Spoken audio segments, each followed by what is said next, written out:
আসসালামু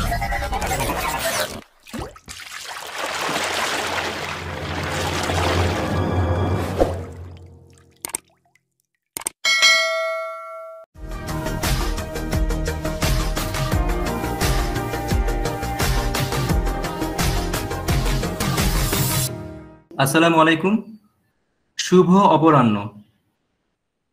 যেতে যেতে বেলা গেল, ছায়া এলো নেমে, তবু আমি পথ চলি বিধাতার নামে।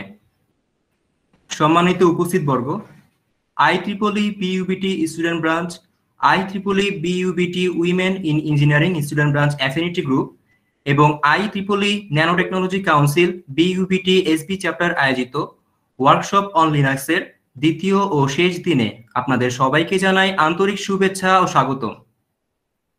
সেই সাথে ধন্যবাদ জ্ঞাপন করছি উপস্থিত সকল শিক্ষক শিক্ষিকা বৃন্দ তাদের মূল্যবান সময় এবং সাপোর্ট দিয়ে আমাদের ওয়ার্কশপটিকে সৌন্দর্যমণ্ডিত করার জন্য। সাথে আছি আমি তারিকুল ইসলাম রিমন, BUBT ত্রিপলি ডিপার্টমেন্টের শিক্ষার্থী এবং IEEE BUBT স্টুডেন্ট ব্রাঞ্চের ইভেন্ট কোঅর্ডিনেটর। এবারে IEEE BUBT স্টুডেন্ট ব্রাঞ্চ এবং এর চ্যাপ্টারের ইন্ট্রোডাকশন ভিডিও শেয়ার করার জন্য অনুরোধ করছি।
ধন্যবাদ। সম্মানিত সুধী, আমাদের সাথে আমাদের কয়েকজন সম্মানিত স্যার মহোদয় উপস্থিত আছেন। আমাদের মাঝে উপস্থিত আছেন Shamsuddin Ahmed sir, assistant professor of department of CSE and adviser of IEEE industry application society BUBT student branch chapter. আমি শামসুদ্দিন আহমেদ স্যারকে তার স্বাগত বক্তব্য জানানোর জন্য অনুরোধ করছি। ধন্যবাদ তারিকুল রিমন। আমি খুবই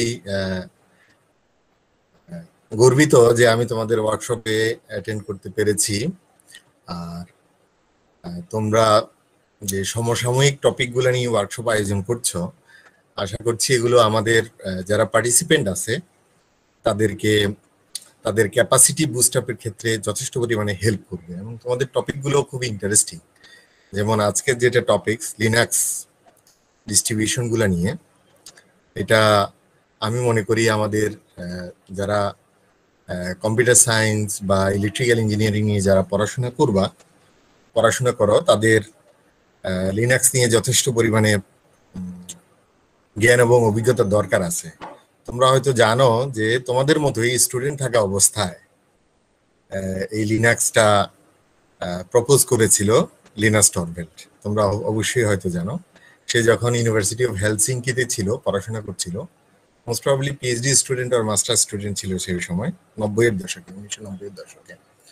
তখন সে পড়াশোনার পাশাপাশি, এটা তার পড়াশোনার অংশ ছিল না, কিন্তু পড়াশোনার পাশাপাশি সে এই লিনাক্স অপারেটিং সিস্টেমটা, এটার একটা খুবই সিম্পলিফাইড, ইউনিক্স এর খুবই সিম্পলিফাইড ভার্সন, বেসিক্যালি ইউনিক না, তখন তারা কাজ করতো মিনিক্স নামে একটা ভার্সন নিয়ে, ইউনিক্স এর একটা ভার্সন মিনিক্স, ওইটাকে আরো সিম্পলিফাই করে এবং রিচ আউটটা আরো বাড়ানোর জন্য, সর্বজন যাতে ইউজ করতে পারে এরকম করার জন্য খুবই সিম্পলিফাইড একটা ভার্সন সে প্রপোজ করে, লিনাস টরভেল্ড, ইউনিভার্সিটি অফ হেলসিঙ্কির স্টুডেন্ট। এবং সেই লিনাক্স, আজকে দেখো লিনাক্সের অনেক ডিস্ট্রিবিউশন, এবং এমন কোনো সাইন্টিফিক এরিয়া নাই যেটার জন্য স্পেশালাইজড লিনাক্সের ভার্সন নেই। জেনেরিক ভার্সনগুলোর পাশাপাশি যেগুলো আমরা সাধারণত ইউজ করি, ডেবিয়ান, রেড হ্যাট, ফেডোরা, এগুলোর পাশাপাশি এগুলোর উপর বেস করে অনেক স্পেশালাইজড কিন্তু ভার্সন আছে। যেমন তোমরা জানো যে এখনকার মার্কেট শেয়ারে, যদি অপারেটিং সিস্টেমগুলোর মার্কেট শেয়ার আমরা দেখি, যে মোর দেন 40% কিন্তু তোমার অ্যান্ড্রয়েডের দখলে মার্কেট শেয়ার। সেখানে অ্যান্ড্রয়েডটাও কিন্তু একটা লিনাক্সের উপর বেস করে তৈরি করা। তারপর তোমার মেইন লিনাক্স খুব কমই ইউজ করে, যে ক্লাউড ইনফ্রাস্ট্রাকচার গুলো আছে অথবা তোমার যে সুপার কম্পিউটার গুলো আছে, এগুলো ম্যাক্সিমাম মোর দেন 90% কিন্তু তোমার লিনাক্স বেসড, লিনাক্সের উপর বেস করে চলে। তারপরে হচ্ছে তোমার জেনেরিক তোমার যে তোমার ইউজ গুলো আছে, সেটা তো আছে, সবাই স্টুডেন্টরা ইউজ করে, ফ্যাকাল্টিরা ইউজ করে, রিসার্চ পারপাসে ইউজ করে। তো আজকে আমি এটা, তোমাদের যারা রিসোর্স পারসন তাদের প্রোফাইল দেখে আমার যেটা মনে হচ্ছে যে সিকিউরিটি নিয়ে হয়তো লিনাক্সের যে ভার্সনগুলো সিকিউরিটি কে ফোকাস করে ডেভেলপ করা, সেগুলো নিয়ে হয়তো আলোচনা হবে। যেমন হয়তো কালি হতে পারে, তারপরে হতে পারে তোমার তোমার ব্যাকবক্স আছে, কালি আছে, তারপরে এই ধরনের হয়তো ভার্সনগুলো নিয়ে হয়তো আলোচনা হবে, যেটা তোমাদেরকে পেনিট্রেশন টেস্টিং, সিকিউরিটি অ্যানালাইসিসের জন্য হয়তো তোমাদেরকে অনেক হেল্প করতে পারে, তোমরা এগুলো সম্পর্কে জানতে পারো। এখন আমাদের ন্যাশনাল কিন্তু আইটি সিকিউরিটি ফ্রেমওয়ার্ক আছে, ভবিষ্যতে প্রচুর আইটি সিকিউরিটি অ্যানালিস্ট আমাদের লাগবে, যেহেতু আমরা ডিজিটাল বাংলাদেশ করছি এবং 4th ইন্ডাস্ট্রিয়াল রেভলিউশনের দিকে আমরা ফোকাস করছি, তাই না? তো সো আমার মনে হয় যে এটা তোমাদের অনেক হেল্প করবে। এই যে তোমার কালি লিনাক্স বলো বা ব্যাকবক্স বলো, এই ধরনের লিনাক্স ডিস্ট্রিবিউশন ছাড়াও আরো কিন্তু অনেক আছে, যে যারা রিসার্চ করতে ইন্টারেস্টেড, পাওয়ার এনার্জি, অ্যাস্ট্রোলজি বলো, বায়ো ইনফরমেটিক্স বলো, সিগন্যাল প্রসেসিং বলো, এগুলোর জন্য কিন্তু স্পেশালাইজড অনেকগুলা লিনাক্সের ভার্সন আছে। তো তোমরা ওগুলোর দিকেও আজকে হয়তো তোমরা যে কোনো একটা ভার্সন নিয়ে যদি তোমরা একটু দেখো, তাহলে মোর অর লেস সবগুলা ভার্সন কিন্তু সিমিলার। এক একটা ভার্সনে এক এক ধরনের মডিউল গুলা ইনস্টল করা থাকে, তোমরা ওগুলা নিয়ে কাজ করতে পারো, কমান্ড গুলা ভিন্ন হতে পারে। যেমন ব্যক্তিগতভাবে আমার ধরো জেনেরিক ভার্সন গুলা রেড হ্যাট বা ফেডোরা বলো, যেগুলো আমরা হয়তো সার্ভার কনফিগারেশন জন্য ইউজ করেছি, তার পাশাপাশি কালি নিয়ে আমাদের কিছু হয়তো পরিচয় আছে। এর পাশাপাশি ধরো একটা লিনাক্সের একটা ডিস্ট্রিবিউশন আছে যেটাকে বলে Linux for neuro imaging, neuro signal processing এর জন্য এটা ইউজ করা হয়। তো আমার বেসিক্যালি রিসার্চের এরিয়াও হচ্ছে যে এটা নিউরাল ইমেজ প্রসেসিং, তো এটার জন্য এটা স্পেশালাইজড। এরপর বায়ো ইনফরমেটিক্স এর জন্য কিন্তু তোমার বায়ো লিনাক্স আছে। তো এই ধরনের অনেক লিনাক্স ভার্সন আছে। আমি আশা করি তোমরা যারা রিসার্চ করতে চাও, রিসার্চ ওরিয়েন্টেড যে ডিস্ট্রিবিউশন গুলো আছে এগুলো নিয়ে কাজ করবা। আমরা তো ম্যাক্সিমাম আসলে উইন্ডোজ ইউজ করি, উইন্ডোজটা তো আমাদের কেনা না। এই লিনাক্সের ভার্সন গুলো যদি ইউজ করো, এগুলা হচ্ছে যে অনেকগুলা ভার্সন ফ্রি, তাই না? ফ্রিলি আমরা ইউজ করতে পারি এবং ওপেন সোর্স। সো আমার মনে হয় যে তোমরা এখান থেকে অনেক কিছু পাবা। এটা তোমাদের অনেক উপকার করবে যদি তোমরা এটা মনোযোগ দিয়ে শুনো। আর যারা রিসোর্স পার্সন আছেন তাদেরকে স্বাগতম জানাচ্ছি। আশা করি তাদের কাছ থেকে আমাদের স্টুডেন্টরা বেস্ট আউটপুটটা পাবেন। আর যারা পার্টিসিপেন্ট আছো তাদেরকে অনেক অনেক ধন্যবাদ।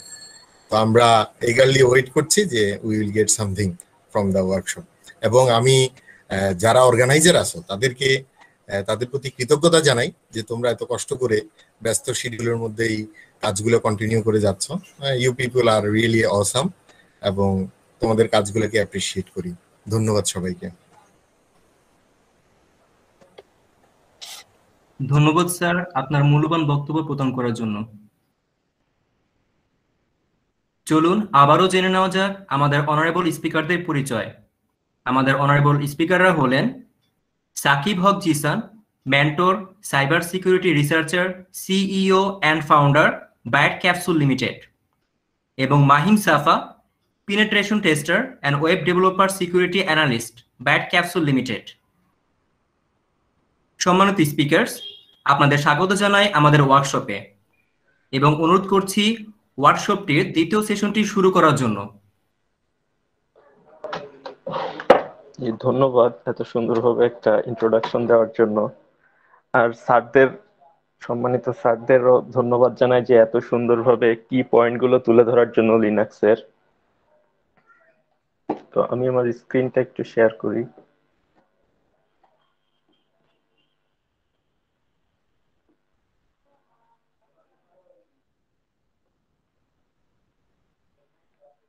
আমার স্ক্রিনটা মেবি দেখা যাচ্ছে।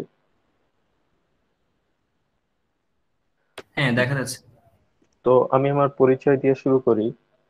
তো আমার নাম Mahim Safa, penetration tester, web developer এবং একজন ফ্রিল্যান্সার বাগ হান্টার। তো বর্তমানে পার্ট টাইম জব করছি Byte Capsule Limited as a security analyst.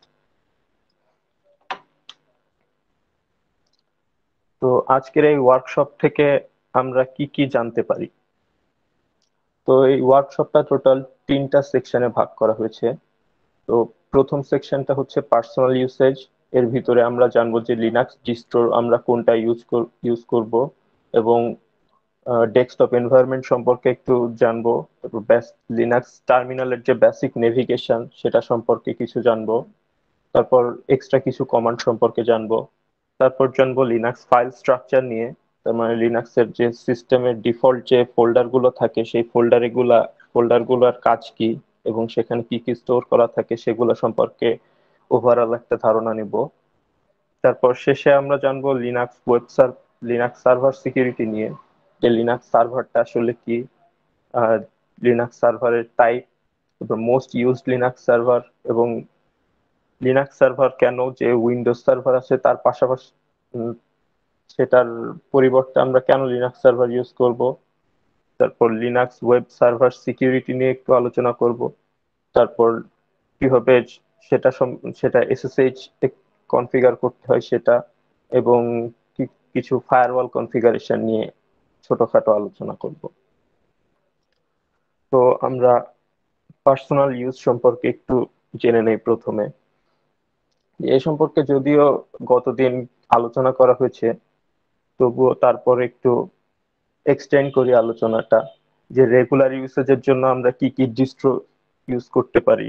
যে গতদিন যদিও এর উপর ডিটেইলস আলোচনা করা হয়েছে যে রেগুলার আমরা কি কি ইউজ করতে পারি এবং বিভিন্ন কাজের জন্য লিনাক্স, স্যার যেহেতু শুরুতেই বলেছেন যে প্রত্যেকটা ইউজের জন্য লিনাক্সের আলাদা আলাদা ডিস্ট্রিবিউশন আছে, তো সেক্ষেত্রেই তো তার ভিতরে কিছু পপুলার ডিস্ট্রিবিউশন রেগুলার ইউসেজের জন্য এইগুলা, যেমন Linux Mint, Manjaro Linux, Ubuntu, Fedora, Pop ওয়েস্ট, গারুদা। তো এমন এই লিনাক্স ডিস্ট্রিবিউশন গুলো পপুলারলি ইউজ হয় পার্সোনাল ইউজের ক্ষেত্রে। যেমন লিনাক্স মিন্টটা হচ্ছে উবুন্টু বেসড, আবার উবুন্টু হচ্ছে ডেবিয়ান বেসড একটা লিনাক্স ডিস্ট্রো। তো এই সম্পর্কে গতদিন যদিও আলোচনা করা হয়েছে। আর তেমন লিনাক্সের মেইনলি তিনটা কি চারটা ডিস্ট্রিবিউশন আছে, তো তার উপর বেস করে বিভিন্ন ভার্সন গুলা তৈরি করা হয়। যেমন বেস ভার্সনের ভিতর একটা উবুন্টু, তারপর রেড হ্যাট, তারপর স্ল্যাকের একটা জনপ্রিয় ভার্সন স্ল্যাকওয়্যার। এমন বিভিন্ন ভার্সন আছে, তার উপর বিভিন্ন ডেভেলপার বা বিভিন্ন কোম্পানি রিসার্চ করে বিভিন্ন ডিস্ট্রিবিউশন তারা রিলিজ করে, যাতে ইউজার ফ্রেন্ডলি হয় এবং বিভিন্ন কাজের জন্য অপটিমাইজ করা যায়। তো এগুলাই পার্সোনাল ইউজের জন্য এগুলাই মোস্ট পপুলার ডিস্ট্রিবিউশন লিনাক্সের। তো ডেভেলপমেন্টের জন্য মেইনলি এই ডিস্ট্রিবিউশন গুলো ইউজ করা হয়, যেমন উবুন্টু, ফেডোরা এবং ডেবিয়ান। এইগুলা ডেভেলপমেন্ট যারা ওয়েব ডেভেলপার আছে, সফটওয়্যার ডেভেলপমেন্টের কাজ করে, কোডিং কোডিং করি তাদের জন্য মেইনলি এইগুলা অনেকটা ইউজার ফ্রেন্ডলি, কারণ এর জন্য ডেভেলপারদের জন্য বিভিন্ন ফর্ম আছে এই ডিস্ট্রিবিউশন গুলোর, সেখান থেকে কোথাও কোনো সমস্যার সম্মুখীন কিংবা বাগের সম্মুখীন হলে সেখান থেকে প্রচুর সাপোর্ট পাওয়া যায় আর কি। তারপর সার্ভার সাইটের জন্য কিছু ডিস্ট্রিবিউশন আছে স্পেশালাইজড, যেমন Ubuntu server, CentOS, Red Hat, Debian, SUSE, এর ভিতর ওপেন সুসে আছে একটা পপুলার ডিস্ট্রিবিউশন, তারপর স্ল্যাকওয়্যার, এগুলো তার মানে সার্ভার সাইটের জন্য অপটিমাইজ করা। এর ভিতর রেড হ্যাট লিনাক্সটা অনেকটা পেইড কারণ হচ্ছে এটা আসলে ইউজ করা পেইড না, কারণ এটা আপনি ফ্রিতে ডাউনলোড করে ইউজ করতে পারেন, কিন্তু পেইড হচ্ছে এর সার্ভিসটা পেইড, কারণ অনেক সময় কর্পোরেট বিভিন্ন কাজবাজের জন্য আপনার ইনস্ট্যান্ট সলিউশন দরকার হয়, কোনো একটা আহ, সমস্যায় পড়লে সেটার ইনস্ট্যান্ট সলিউশন দরকার হয়। তো এই সলিউশন গুলোর পিছনে যাতে সময় নষ্ট না হয় সেজন্য তারা অফিসিয়ালি কিছু সাপোর্ট দিয়ে থাকে, তো সেই সাপোর্ট গুলার জন্যই তারা আর কি এই প্রাইস নেয়, তো সেই সাপোর্ট গুলারই আসলে পে করতে হয়। তো ডেস্কটপ এনভায়রনমেন্ট নিয়ে কিছু বলবো, যেমন পপুলার কিছু ডেস্কটপ এনভায়রনমেন্ট আছে বিভিন্ন লিনাক্সের, যেমন জিনোম, কেডি, প্লাজমা, ডিপিন, এক্সএফসি, এলএক্সটি এবং i3WM টা হচ্ছে উইন্ডো ম্যানেজার।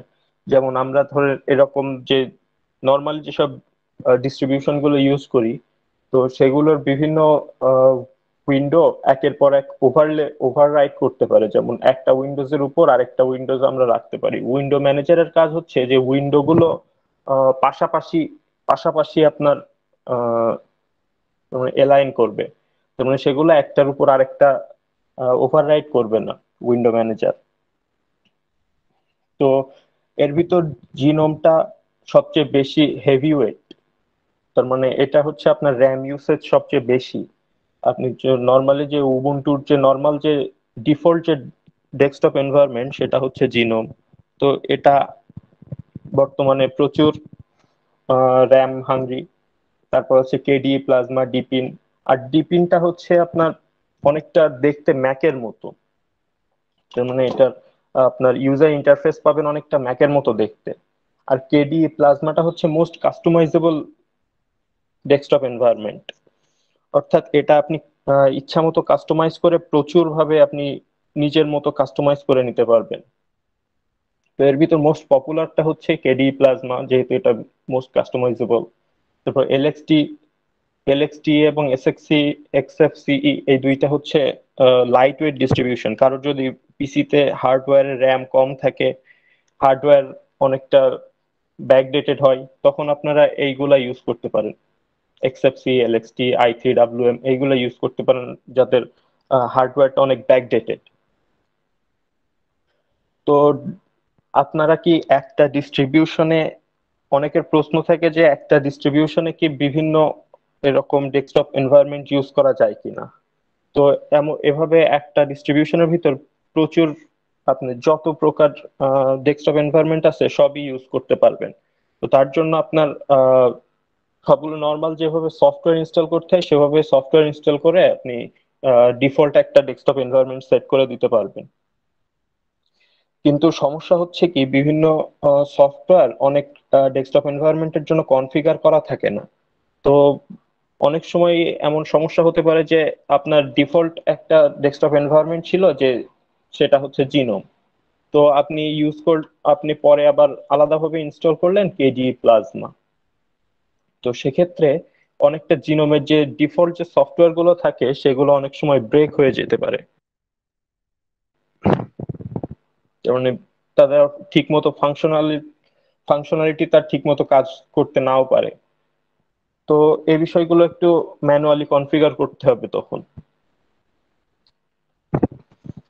আচ্ছা, তো আমরা একটু বেসিক ন্যাভিগেশন দেখি লিনাক্সের, তার মানে বিভিন্ন টার্মিনাল দিয়ে কিভাবে আমরা ন্যাভিগেট করব লিনাক্স।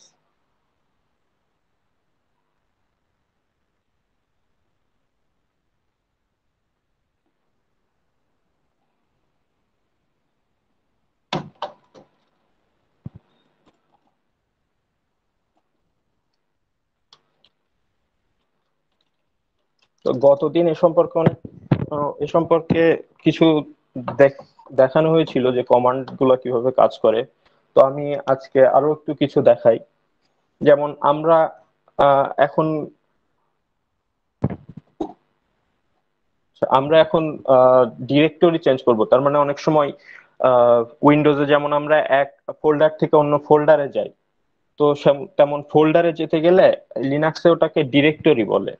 তার মানে নর্মালি ডিরেক্টরি নামেই পরিচিত, ফোল্ডারও বলে সবাই, অনেকে। তো ভাবে যদি আমরা একটা ডিরেক্টরি থেকে অন্য ডিরেক্টরিতে যেতে চাই, তো সেক্ষেত্রে আমাদের কমান্ড দিতে হবে সিডি, অর্থাৎ চেঞ্জ ডিরেক্টরি। তো সিডি কমান্ড দিয়ে আমি যাব এখন ডেস্কটপে। ডেস্কটপ একটা ডিরেক্টরি। তো ডিই লিখে আমি ট্যাব প্রেস করলাম, অর্থাৎ ট্যাব প্রেস করা মানে হচ্ছে ওই ওয়ার্ডটা আপনার অটো কমপ্লিট করে দিবে টার্মিনাল নিজেই। তো ওইভাবে সিডি ডেস্কটপ দেওয়ার পর এন্টার যদি দেই, তাহলে আমরা ডিরেক্ট ডেস্কটপে চলে যাব।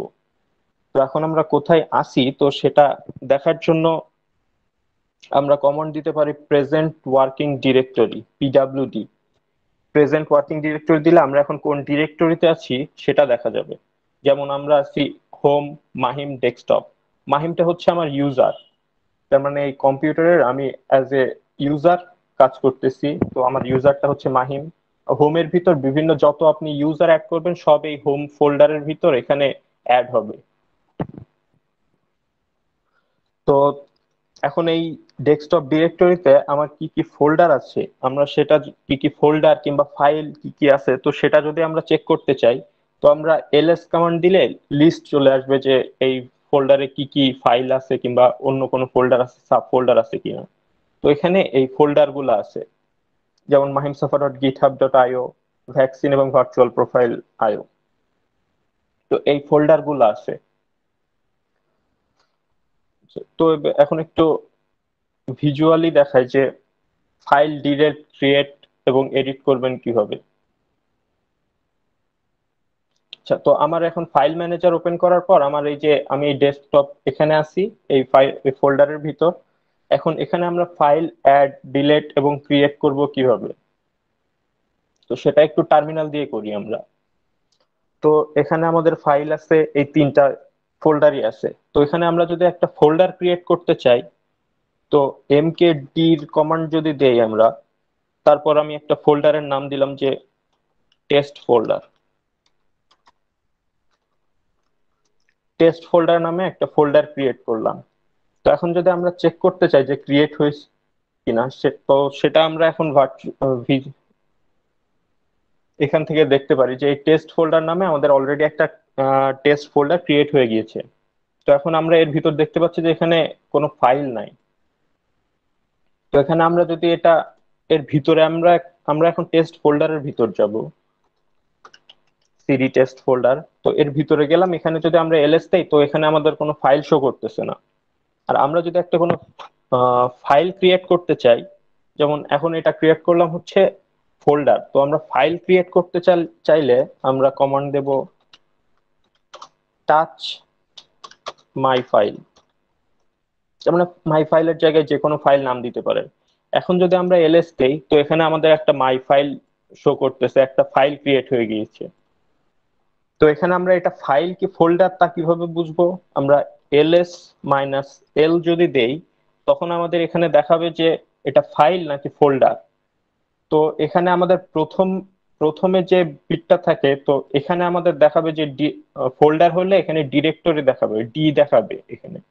তো এটা যদি আমরা এখন একটা ফোল্ডার ক্রিয়েট করলে তাহলে ক্লিয়ার হয়ে যাবে। ফোল্ডার একটা ক্রিয়েট করলাম, এখন যদি আমরা ls-l দেই, তো এখানে দেখাচ্ছে যে যে ফোল্ডারটা আমরা ক্রিয়েট করলাম, তো এখানে আমাদের ডি দেখাচ্ছে, কিন্তু এই ফাইলের এখানে আমাদের শুধু একটা হাইফেন দেখাচ্ছে। তার মানে এটা হচ্ছে ফাইল এবং এটা হচ্ছে ফোল্ডার। তো এখন আমরা ব্যাক আসি যে এই ফোল্ডার থেকে আমরা পিছনে আসব। তো সিডি যদি ডট ডট দেই, তাহলে আমরা পিছনের ডিরেক্টরিতে ব্রাউজ করতে পারবো। তো এখানে আবার এলএস দিলে আবার দেখা যাচ্ছে যে সেই টেস্ট ফোল্ডারটা আছে এখানে। তো এখানে আমরা টেস্ট ফোল্ডারটা রিমুভ করব কিভাবে, তো আরএমডির টেস্ট ফোল্ডার যদি দেই, তো এটা রিমুভ হয়ে যাবে, কিন্তু এখানে দেখাচ্ছে রিমুভ হয়নি, কারণ ডিরেক্টরিতে এমটি না। যদি এমটি না হয় তাহলে আরএমডি দিয়ে কোনো ফোল্ডার রিমুভ হবে না, কারণ এর ভিতরে বিভিন্ন ইম্পর্টেন্ট ডেটা থাকতে পারে। যদি এমটি থাকতো তবে এটা রিমুভ হয়ে যেত। তো এখন যে ফোল্ডারের টা নাই, মানে ভিতরে ডেটা আছে, তো সেটা ডিলিট করব কিভাবে? তো rm-rf যদি দেই, অর্থাৎ অর্থাৎ রিমুভ এবং rf রিকার্সিভ ফোর্সড, তার মানে হচ্ছে ফোর্সলি রিমুভ করে দিবে, ফোল্ডারের ভিতর যা কিছু আছে সবকিছু ফোর্সলি রিমুভ করে দিবে। তো এখন যদি আমি এন্টার দেই, তো এখন দেখা যাচ্ছে যে পিছনে অলরেডি এখানে ফোল্ডারটা রিমুভ হয়ে গিয়েছে। এখন যদি আমরা টার্মিনাল থেকে দেখতে চাই, তো এখানে এলএস যদি দেই, তো এখানে দেখা যাচ্ছে যে অলরেডি সেটা রিমুভ হয়ে গেছে। আচ্ছা, তো আমরা একটু তারপরে দেখি, আচ্ছা কিছু এক্সট্রা কমান্ড দেখে নেই। আচ্ছা, যে একটা কমান্ড দেখালাম যে টাচ টাচ কমান্ড দিয়ে আপনি যে কোনো ফাইল ক্রিয়েট করতে পারবেন। অর্থাৎ এখানে যদি আমি একটা দেই যে মাই ফাইল, সরি, মাই ফাইল, তো এখানে আমার অলরেডি একটা ফাইল ক্রিয়েট হয়ে গেছে যে মাই ফাইল নামে। তো এই ফাইলটা একটা প্রথমে টাচ দিয়ে যে কোনো ফাইল ক্রিয়েট করার পর এটা ডিফল্ট ভাবে টেক্সট ফাইল হিসেবে ক্রিয়েট হয়। তো আমরা টেক্সট ফাইলটা ওপেন করে ওর ভিতরে কিছু আমরা লিখতে চাই, তো এখন কিভাবে লিখবো সেটা? তো তার জন্য একটা টার্মিনালের ডিফল্ট টেক্সট এডিটর আছে, তার মানে অনেক ডিস্ট্রিবিউতে এটা থাকে না ডিফল্ট, কিন্তু উবুন্টুতে আছে আর কি। ন্যানো নামে একটা টেক্সট এডিটর আছে, খুবই লাইট ওয়েট টেক্সট এডিটর, এটা টার্মিনালে শুধু কাজ করবে, এর বাইরে কাজ করবে না। এবং আরেকটা পপুলার টেক্সট এডিটর আছে ভিম, সেটা অনেক অ্যাডভান্স। তো এটাই সবচেয়ে সিম্পল টেক্সট এডিটর ন্যানো। তো এটা দিয়ে আমি এই ফাইলটা ওপেন করব। এটা ওপেন করার পর এমন একটা ইন্টারফেস দেখাচ্ছে যে এখানে আমি যা ইচ্ছা টাইপ করতে পারবো।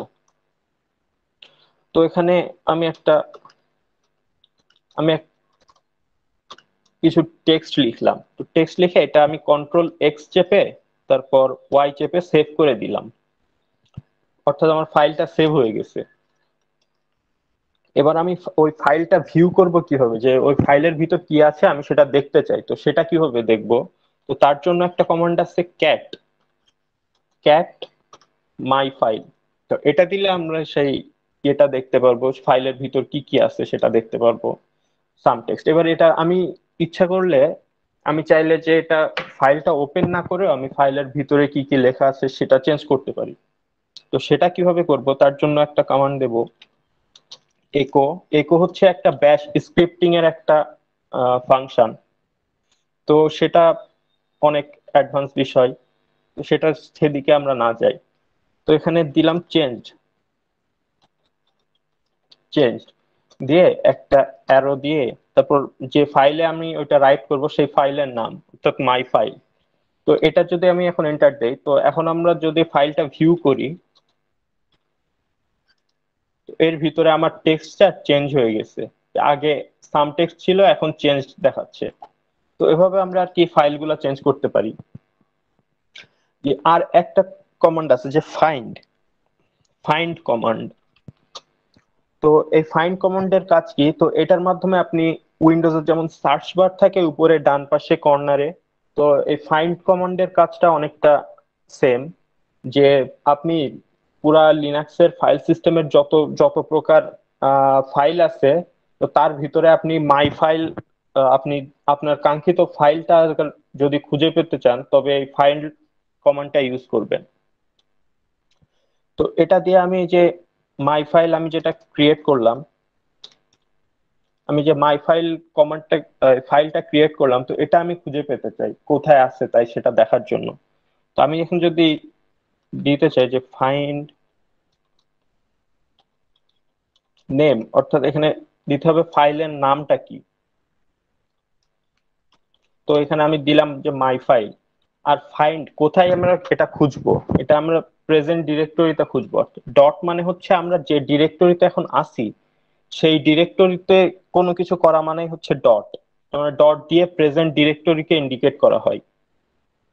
তো এখন যদি আমি এন্টার দেই, তো এখানে আমার সেই ফাইলটা কোথায় আছে সেটা দেখাচ্ছে, অর্থাৎ ডট স্ল্যাশ মাই ফাইল।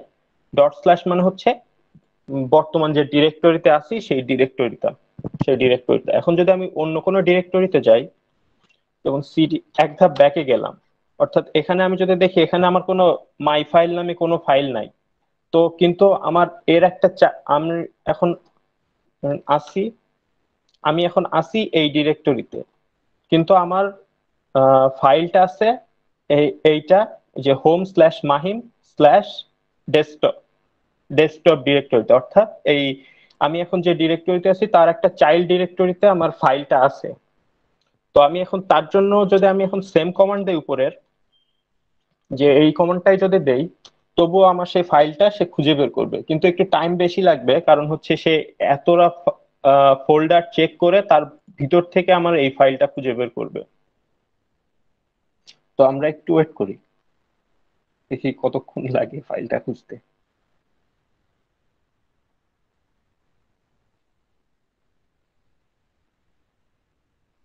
এই যে আমাদের সে ফাইলটা খুঁজে খুঁজে বের করে দিছে, যে সে এই ডেস্কটপের ভিতর মাই ফাইলে আছে। কিন্তু আমরা যখন ডেস্কটপে থাকা অবস্থায় এই ফাইলটা খুঁজতে যাচ্ছিলাম, তো সে তখন ডট স্ল্যাশ মাই ফাইল দেখাচ্ছিল, তার মানে হচ্ছে সেই ইসেই ছিল, সেই ডিরেক্টরিতেই সেই ফাইলটা ছিল। কিন্তু যখন অন্য কোনো ডিরেক্টরি থেকে খুঁজলাম, তখন সে সেই ডিরেক্টরি থেকে সেই ফাইলে কিভাবে যাওয়া লাগবে, তো তার একটা পুরা পাথ দিয়ে দিচ্ছে। তার মানে এখন আমরা যদি এটা কপি করে যদি আমি এখন এখানে এই ফাইলটা এখন দেখতে চাই, তো এখন আমরা এভাবে যদি এন্টার দিই, তখন দেখতে পাচ্ছি যে সেই ফাইলটা আমাকে শো করতেছে। কিন্তু যদি নর্মালি মাই ফাইল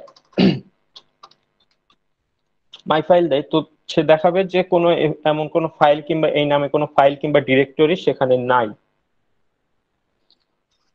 তো এভাবে আর কি নর্মাল ন্যাভিগেশন এবং কমনলি ইউজড কমান্ড গুলো কাজ করে।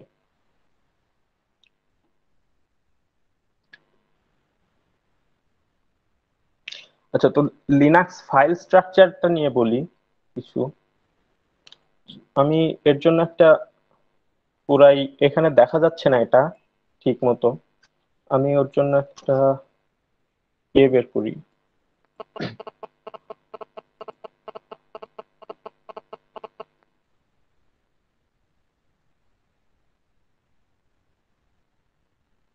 এই ইমেজটা ছোট তো এখানে দেখা যাচ্ছে না, এটা আমি আলাদাভাবে ওপেন করি।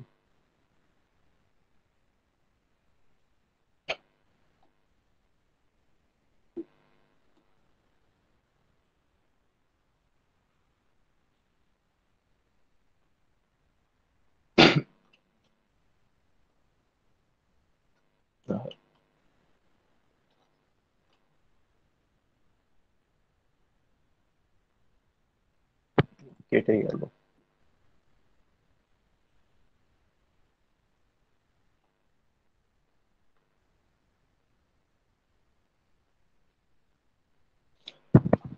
তো লিনাক্সের সিস্টেমটা কোথায় থাকে, সেটাকে টার্মিনাল দিয়ে দেখা একটু। তো এটা হচ্ছে আমাদের লিনাক্সের টোটাল ফাইল সিস্টেমের যে ফোল্ডার গুলা। গতকালকে একটা কোশ্চেন ছিল যে লিনাক্স ফাইল স্ট্রাকচার নিয়ে, তো এই যে এটাই হচ্ছে মূলত লিনাক্সের total file system, file kernel file, তার মানে সবগুলো এখানে স্টোর করা থাকে। আর এর পাথটা হচ্ছে শুধু স্ল্যাশ, স্ল্যাশটা হচ্ছে সিস্টেম রুট।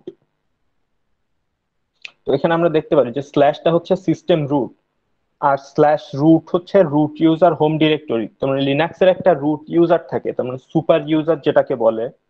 তো সেই রুট ইউজারটার হোম ডিরেক্টরি হচ্ছে রুট, এই যে এই রুট। আমরা যদি এখন আমরা চাইলে সেই রুট ইউজারের হোম ডিরেক্টরিতে যেতে পারবো না, কারণ হচ্ছে আমরা নর্মাল ইউজার। তো আমরা যখন রুট ইউজার হব, তখনই শুধুমাত্র সেই রুটের কোনো ফাইল কিংবা ফোল্ডার অ্যাক্সেস করতে পারবো। অর্থাৎ আমরা এখন সিডি রুট দিলাম কিন্তু পারমিশন ডিনাইড দেখাচ্ছে, কিন্তু আমরা যখন রুট ইউজার হয়ে যাব তখন আমরা ওই ফোল্ডারের ভিতর ঢুকতে পারবো। যেমন হচ্ছে আমি রুট ইউজার হওয়ার জন্য সুডো su যদি কমান্ড দেই, তারপর আমার পাসওয়ার্ড চাবে, সে পাসওয়ার্ডটা যদি দিয়ে দেই, তো এখন আমরা রুট ইউজার হয়ে যাব। তো এখন এখানে দেখাচ্ছে যে আমরা রুট ইউজার। এখন যদি আমি দেই হু অ্যাম আই, তো এখানে আমার দেখাচ্ছে রুট, আমি এখন রুট। এখন যদি আমি সিডি রুটে যেতে চাই, এখন আর কোনো পারমিশন ডিনাইড যেমন আগে দেখিয়েছিল, তো এখন কোনো পারমিশন ডিনাইড দেখাচ্ছে না, কারণ আমরা হচ্ছে এখন রুট ইউজার। তো এখন এখানে যদি আমি কোনো একটা ফাইল ক্রিয়েট করি, আচ্ছা এটা আমরা হোম ইউজারে ক্রিয়েট করি।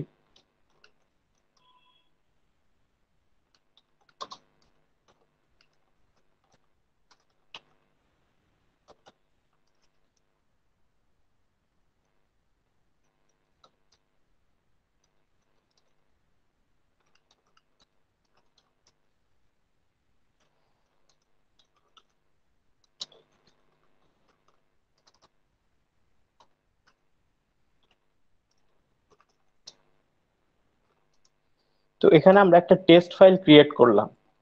তো এখন আমরা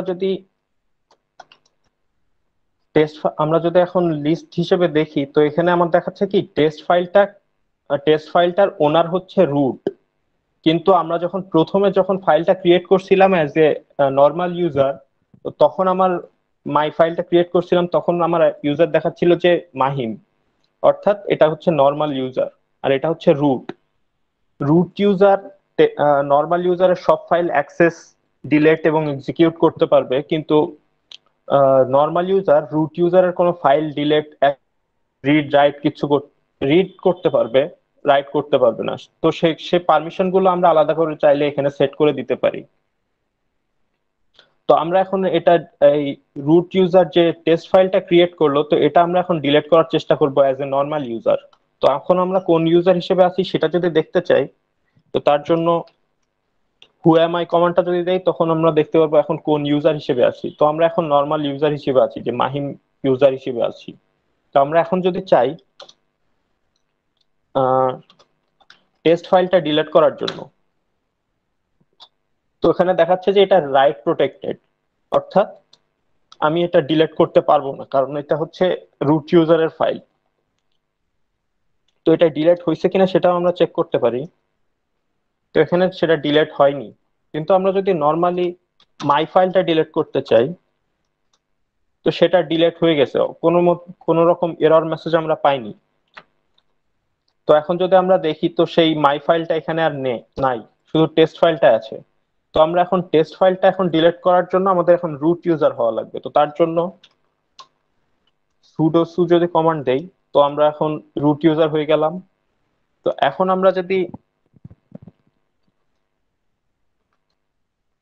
আমরা যদি টেস্ট ফাইলটা রিমুভ করতে চাই, তো rm টেস্ট ফাইল দিলে এখন আমাদের সেই টেস্ট ফাইলটা রিমুভ হয়ে গেছে। তো এখন যদি আমরা দেখতে চাই যে সেটা ডিলিট হয়েছে কিনা, তো এখানে দেখাচ্ছে যে সেটা ডিলেটেড, তার মানে এখন আর সেটা শো করতেছে না। তো এই আর কি রুট ইউজারের কাজ। তো তারপর আছে হোম।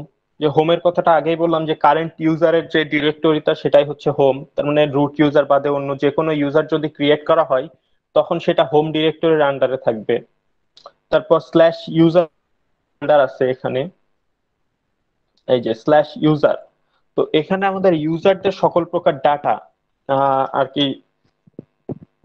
সকল প্রকার ইউজারের ডাটা থাকে এখানে।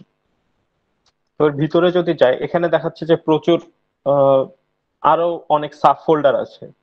তো এমন যে ইউজার, এগুলো হচ্ছে সিস্টেম ফোল্ডারের, এটা হচ্ছে ইউজারদের যেসব ডেটা থাকবে সেগুলা। বিন অর্থাৎ বাইনারি, এই ফোল্ডারের ভিতর বাইনারি ডেটা থাকবে ইউজারদের। গেম ইনক্লুড, গেমের ভিতর গেম থাকে, ইনক্লুডের ভিতর বিভিন্ন ফাইল থাকে। লিব অর্থাৎ বিভিন্ন ইউজারের যেমন বিভিন্ন সফটওয়্যারের দরকার হয়, যে তেমন সেই সফটওয়্যার গুলো ইনস্টল করলে যে লাইব্রেরি গুলো থাকে সফটওয়্যারের বিভিন্ন, এক একটা সফটওয়্যার বিল্ড করার জন্য বিভিন্ন লাইব্রেরির প্রয়োজন হয়। তো সেই লাইব্রেরির ডিপেন্ডেন্সি গুলো এর ভিতরে থাকে, লিব এবং লিব 32, লিব 34, 36, 32 এবং 64 এর ভিতরে। এসবিন অর্থাৎ হচ্ছে ইউজারের সিস্টেম বাইনারি, শেয়ার হচ্ছে ইউজারের নর্মাল আদার্স যে ফাইলগুলো থাকে সেগুলা, এমনই যে এভাবে আর কি বিভিন্ন ফোল্ডার গুলো অর্গানাইজ করা থাকে। তো তারপর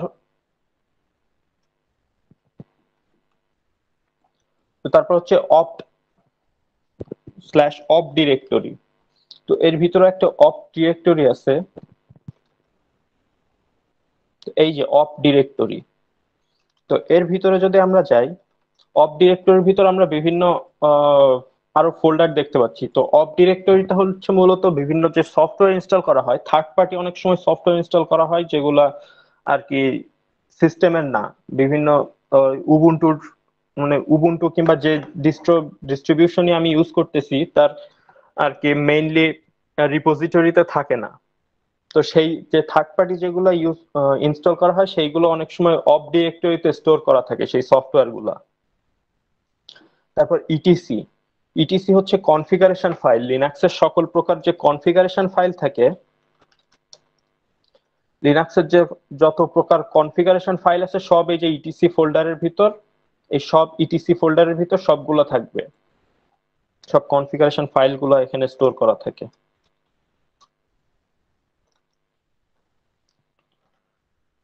তারপর হচ্ছে বুট। বিভিন্ন বুট লিনাক্স বুট হওয়ার জন্য যে ফাইলগুলো দরকার হয়, যেমন বুট লোডার, কার্নেল ফাইলস, এগুলো স্টোর করা থাকে বুট ফাইলের ডিরেক্টরির ভিতর। তারপর বিন নামে একটা ডিরেক্টরি আছে, তো এর ভিতরে বিভিন্ন এসেনশিয়াল কমান্ড গুলো থাকে, যেমন যে আমরা যেসব কমান্ড দিচ্ছি যে সিডি, এলএস, এই কমান্ড গুলো এই যে বিনের ভিতর থাকে। আমরা যদি বিনের ভিতর যাই,